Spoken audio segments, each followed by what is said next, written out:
to play a game. I have intercepted the following video and made some minor changes here and there. Don't worry, nothing too drastic. Your task is simple. Make it through the video in one scathe. If you can do it, great things await for you at the end of the tunnel. Should you fail for any reason, you will be forcibly taken to star in the newest Channel 4 Benefit Street series. I understand if you think that's a bit harsh, but everyone's laughing until the van shows up at 2 in the morning. Good luck.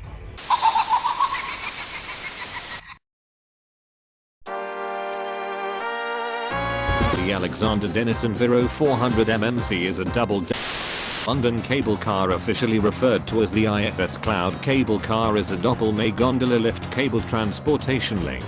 Built at a small cost of £60 million, of which £45 million was spent on actual construction and the remainder spent on bribing incompetent police officers in Rochdale. The London cable car was built to provide a third link across the River Thames in Greenwich as an effective but expensive idiot test. It can be seen serving this incredibly specific area, and has continued to do so for nearly 11 years. So is the cable car any good, or is there a reason why I think it's the stupidest thing London has done outside of the ULEZ expansion? Let's find out. Just before we begin, I wanted to say that I don't have anything against transportation types that differ from the ones we normally see. For example, the guided light transit in the French village of Nancy was a bus and tram fusion that used rubber tires and a guide rail to help with the inclines, until its banishment just a few weeks ago. I don't even have anything against cable cars themselves either. The Metrocable system in Medellin, Colombia is an example of a vast and well-developed cable car network integrated into the city. However, both of these odd systems share one thing in common. They are implemented like this because the environment forces them to do so. The terrain around the Docklands is flatter than Lucena, a point proven by the installation of an airport just a stone's throw away from the cable car. To ensure that boats don't quickscope the gondolas, the cable car rises to nearly 100 meters into the sky. This also adds to make the London cable car feel even more out of place than it normally would. Now of course, the question as to why TfL didn't just build a bascule footbridge that could be walked or cycled across has an answer that will most likely be lost to the sands of time. To add, I don't think many people have faith in TfL to build another bridge after how the Millennium Bridge was defeated by the mere action of people walking across it. To better showcase the main issue with the London cable car, we must kidnap a random member of the public for a live demonstration. For the sake of discussion and entertainment, this man is named Jason. Not my name. Jason works as a security officer at the Excel Center on the other side of the river. He also lives in Greenwich, and lives close to the 129 bus route which, luckily enough, stops at the North Greenwich bus station. What do you think Jason will do when he finds out that a return ticket on the cable car costs £12? Jason wants to utilize the most direct and cost-efficient option to travel to work. So will he A. Use the Thames Clipper River bus from North Greenwich Pier, B. Utilize his not expired driving license and drive to work via the Blackwall Tunnel, C. Ride on the 108 bus which also uses the Blackwall Tunnel, D. Get a carpool with a co-worker, or E.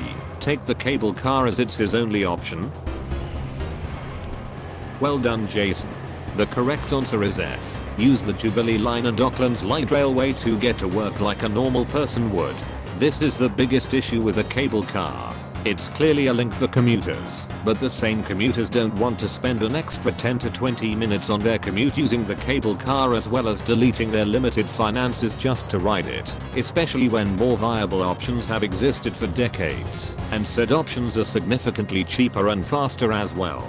The London cable car has also had to rely on sponsorships over the years to help keep it afloat, something no other London Underground line has done conveniently. The previous sponsor was the United Arab Emirates, who even put in petty clauses preventing TfL from complaining about them, or even talking about Israel. This is a country still stuck in the caveman age, considering they still practice stoning, forced disappearances and even fucking amputating people as a form of punishment for things as minor as kissing in public. In the name of love and peace of course.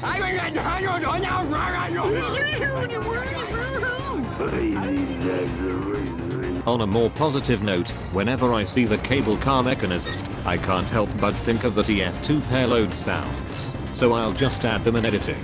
Anyway, what is the cable car like to ride on? Before we board this scam, I must bring to your attention that there are ticket barriers at the terminals. Yes, TfL are this desperate to curb any form of fare evasion, especially since ticket barriers have a 100% success rate. There is step-free access and level boarding onto the gondola, which is good at least, and once you've boarded, the doors will automatically open and close very slowly but also smoothly without a sound. The seats on board are meh. The legroom inside isn't exactly amazing, and there's minimal padding on the seats as well. The gondola also wobbled quite a bit upon departure. At least you can open the windows at the top, though it requires Kaioken times 20 just to muster the strength to close them again. The onboard screen wasn't working inside because lol, but I like to see that as a form of symbolism. If you are desperate enough, and you have never heard of Snappy Snaps, you can get your photos on the cable car printed at the Greenwich terminal. For a price, of course. Now, to give credit, you can get a half decent view out of the gondola whilst on your journey. Of course, this view is only as good as the UK weather allows, so you should know the drill by now. Speaking of the weather, if there is a risk of a thunderstorm, the cable car will not operate, in fear of it getting smited by the powers above. After a 10-minute journey time, you arrive at the other end with a deep hole in your pocket and an empty feeling deep inside you. You can now go home and contemplate why you did this in the first place. On the bright side, look at this great photo I snapped of a Class 88 later that same day. Conclusion. The London cable car is the most white elephant of all white elephants that I know of in the transportation industry, and is pretty much a legalized scam a decade in the making. It's too expensive for commuting, it's barely viable for occasional use, and thus, it's pretty much just a tourist trap. It's worse than the likes of the IET, the Class 700 or even the Street Light, because whilst those are all horrible machines, they at least can serve a purpose of carrying passengers on decently integrated networks and routes without some stupid fare structure or money borrowed from the Middle East, until the day where the 108, the Jubilee Line, the Docklands Light Railway or even the newly opened Crossrail are non-functionable.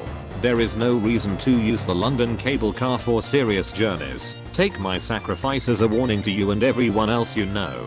Now you know my thoughts on the cable car. Thoughts on the Enviro 400. Go out there and remember that every time you make a joke about ADL buses rattling, a rain cloud instantly materializes across the northeast during a random day of the summer holidays.